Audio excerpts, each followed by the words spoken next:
Donald Trump got a rude awakening late Sunday night as his military invasion of Portland, Oregon, and Chicago, Illinois hit a major roadblock. The Trump-appointed judge who ruled against him the previous day on Saturday when he tried to activate the Oregon National Guard troops to invade Portland ruled against Donald Trump again when it was uncovered that Donald Trump, after getting a restraining order against him and his regime on Saturday from using Oregon National Guard troops, Donald Trump called up the California National Guard to use California National Guard troops to now invade Portland, Oregon. And that was something that Donald Trump was also doing in Chicago, Illinois, also using Texas National Guard troops to invade Chicago, Illinois. Governor J.B. Pritzker called that out earlier in the day. Now, this Trump-appointed judge in Portland, Oregon, late Sunday night issued yet another restraining order against Donald Trump. She let Donald Trump's DOJ lawyer, who had to be at this late night court appearance, she let him have it and say, "How you're an officer of the court. How could you possibly construe the order that I issued on Saturday blocking the National Guard from invading Portland to not cover other states' National Guard other than the Oregon National Guard?" To which Donald Trump's DOJ lawyer said, "I don't know. I don't do policy. That's above my pay grade." Well, good morning, America. This is Stuart Ryan with the Ryan Report.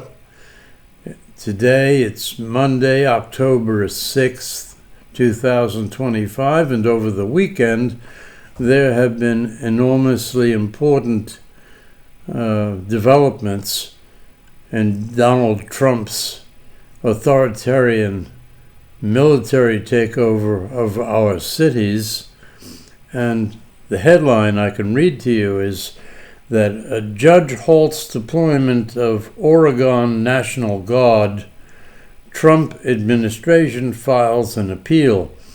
And the judge, District Court Judge Karen Immergut, I hope I pronounced her name correctly, granted a TRO, a temporary restraining order, stopping Trump's federalization of the National Guard of Oregon.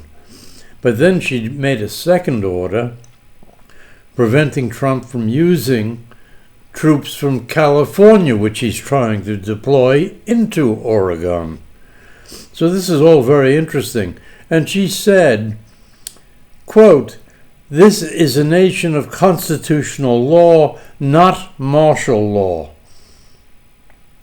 So she's taking a very strong position pending a hearing, and this TRO is in effect at least until October 17th, when she will be hearing arguments as to whether or not to extend the order. And the judge says, "I'm issuing an order right away, and I'm making it very clear. You are not to invade this city with the United States military. Do you understand? You are not to federalize the National Guard in this city from any state. Do you understand? Make sure the regime understands." And this was a Trump-appointed judge from 2019. Now, Governor J.B. Pritzker is likely going to be bringing a similar lawsuit, and we see what happened in Portland, Oregon. I think we'll see a federal judge shortly do the same thing in Illinois. And Governor Pritzker said, look, Donald Trump just called up the Texas National Guard to invade Chicago, Illinois. Now, Governor Abbott of Texas, he was giddy. He said, "We can't wait to invade Chicago. We're standing by for those orders. We've activated the Texas National Guard, and we are going into blue states and blue cities at your direction." In her opinion and order, she went on to say, "This country has a long-standing and foundational tradition to government overreach, especially in the form of military intrusion into civil affairs. This is a nation of constitutional law, not martial law," she concluded.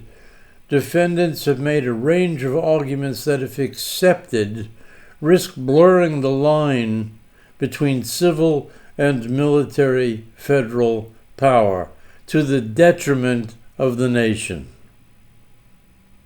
Now, we've been here before. you need to think back to Judge Stephen Breyer's order, which is now under appeal before the Ninth Circuit, in which he came to the same set of conclusions, barring the military without their being able, the government, to justify using 10 U.S.C. 12406 as a pretext for getting those military into the streets in response and contravention to the Posse Comitatus Act of 1878, which I've described 100 times in previous podcasts, months and months and months ago. So yeah, the Trump-appointed judge issued that scathing order late Sunday night, another restraining order against the Trump regime. You are to allow no National Guard troops from any state to invade Portland, Oregon. Do you understand? She issued a written order shortly thereafter. I just want to show you some of these images of Portland, Oregon from October 3rd, October 4th, October 5th, just so you can see like the farmers market and people running a marathon, and you'll see peaceful protest. You'll see some views of Mount Hood. The city, as Senator Wyden says, is vibrant, it's peaceful, it's resilient. We don't need federal occupations or military invasions. What the hell is going on in the United States of America?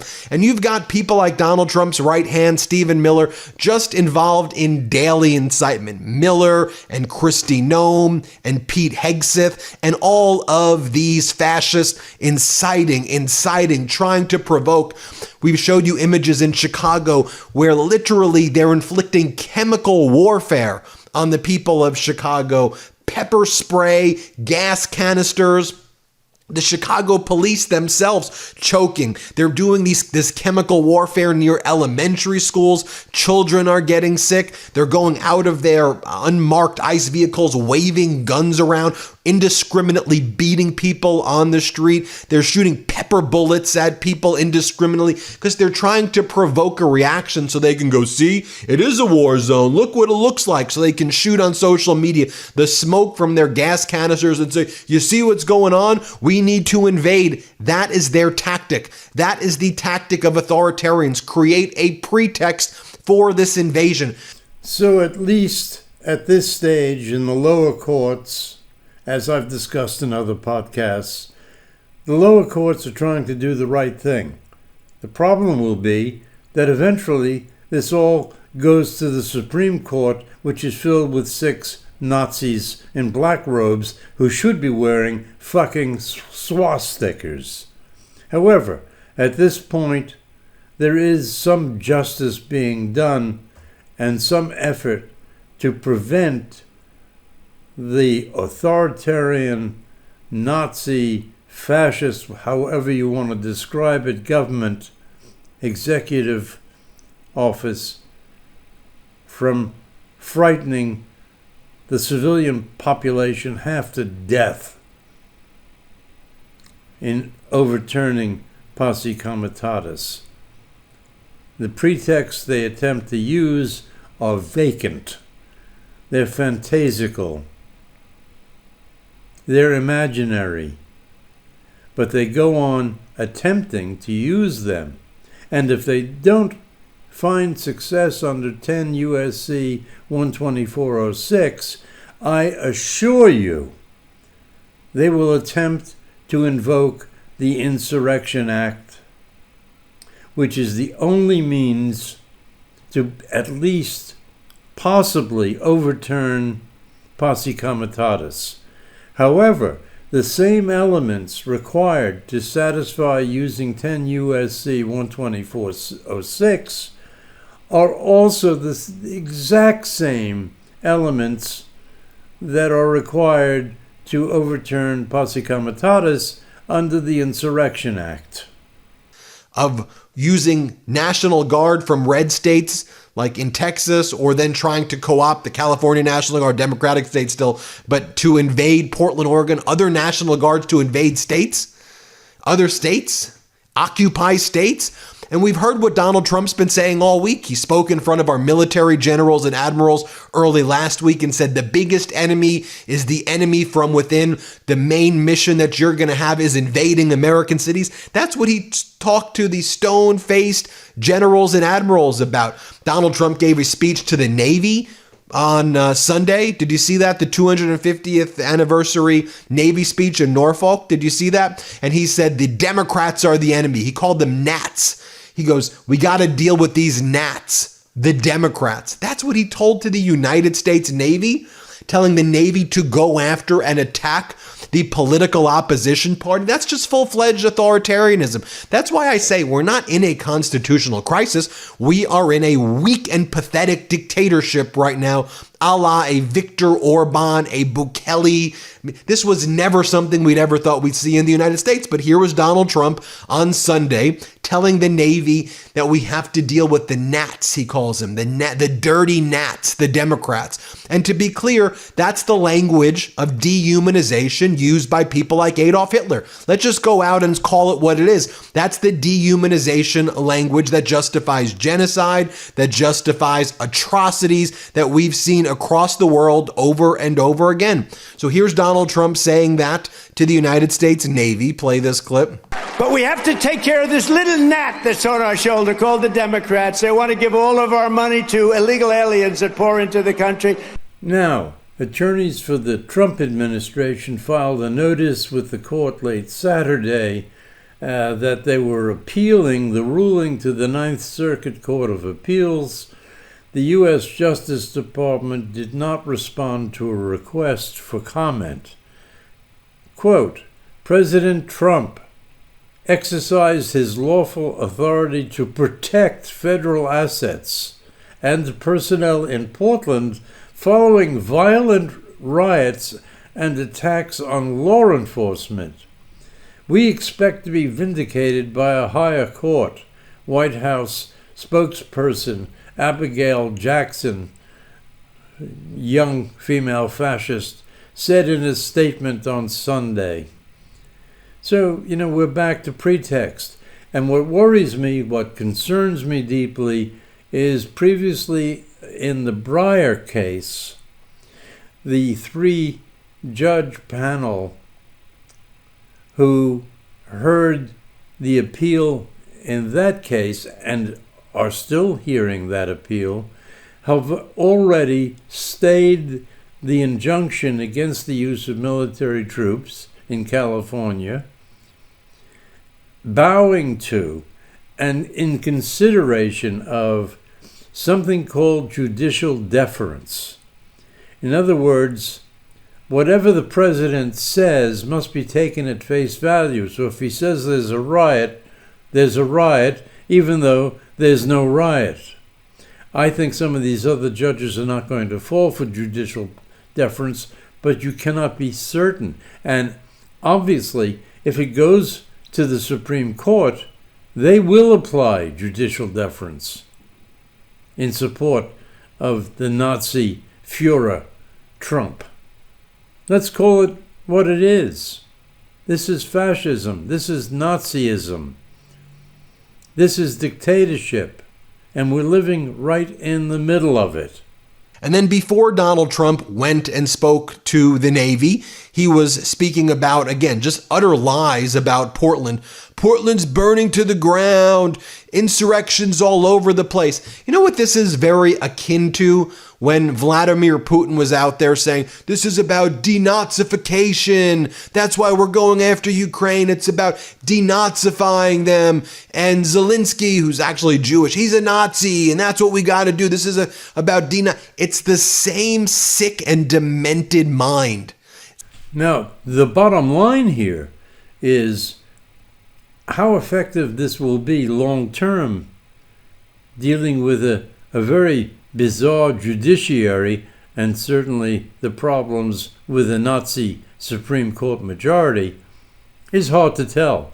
But in the interim, right now, other governors must jump on the strategy that Newsom has been brave enough to undertake along with the AG of Oregon and its governor. If other governors don't do this, preempting the deployment of either military or federalized National Guard, they will be making a huge and important error. Ben Meiselas and Midas Touch have done a great job this morning of covering all of the matters under discussion within this podcast. Apparently, there's another podcast from their network, this time by Michael Popak, which underscores the same problems, issues, developments, and that should be watched by one and all. Just remember, before I sign off, that I have covered this for years. I was on to Posse Comitatus. I was on to 10 U.S.C. 12406. I was on to the Insurrection Act when I called for Biden and Merrick Garland to use it to prevent an election that would end up with this set of consequences, based on the fact that our friend Trump was under indictment for 2 enormously important charges. One of them basically treason.